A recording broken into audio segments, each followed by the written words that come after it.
जय श्री राम और जय बजरंग बली के नारे को लेकर स्वामी प्रसाद मौर्य कह रहे हैं कि ये नारे लगा के इसका मिसयूज करके लोग मस्जिदों को तोड़ रहे हैं। देखिए, स्वामी प्रसाद मौर्य जी बार बार जो है हिंदू सनातन धर्म के किसी भी बात पर टिप्पणी ना किया करें, क्योंकि हिंदू मन बड़ा आहत होता है इससे।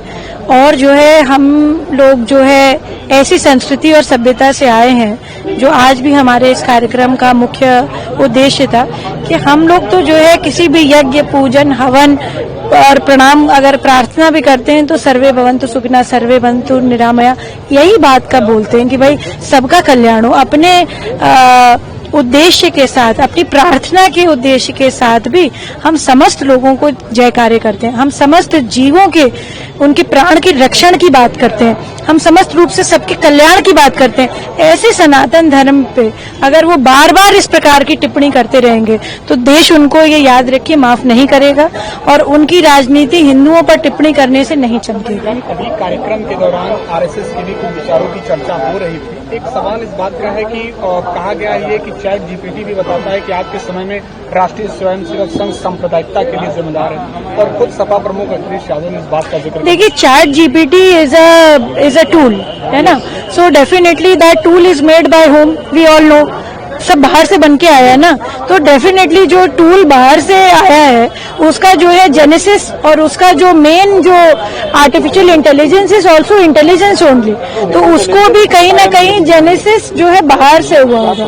जब अमेरिका से अगर चैट जीपीटी आया है तो उसका जेनेसिस भी उसी वामपंथियों के उससे आया होगा। तो डेफिनेटली वो राष्ट्रीय स्वयंसेवक को नहीं समझेंगे। दूसरी बात, कोई भी व्यक्ति कहता है अगर संघ के बारे में या संघ के प्रति दुर्भावना है तो वो उसके अपने विचार हो सकते हैं। संघ किसी दुर्भावना से नहीं बना।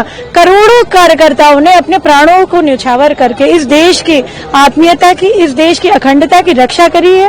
और संघ के ही एक ऐसे 100 साल पूरे हुए हैं जिसको निस्वार्थ भाव से उनके लाखों कार्यकर्ताओं ने, करोड़ों कार्यकर्ताओं ने अपने जीवन की आहुति दे करके इस भारत भूमि की रक्षा करी है और कुछ लिया नहीं कभी।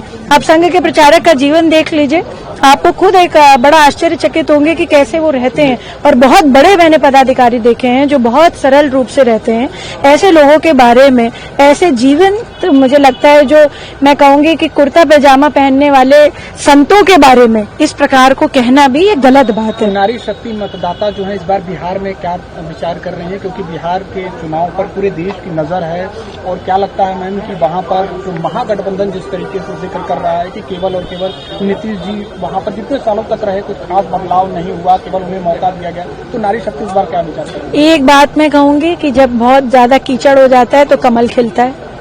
और जो है अटल जी की पंक्तियों में जो है ये कहा गया है कि सूरज उगेगा, अंधेरा छटेगा, कमल खिलेगा। ये बात देखिए केंद्रीय लीडरशिप को डिसाइड करनी पड़ेगी। हमारे आदरणीय प्रधानमंत्री जी और उनके कोर कमेटी जो है सेंट्रल पार्लियामेंट्री बोर्ड, ये हमारी केंद्रीय लीडरशिप डिस्कस करेगी।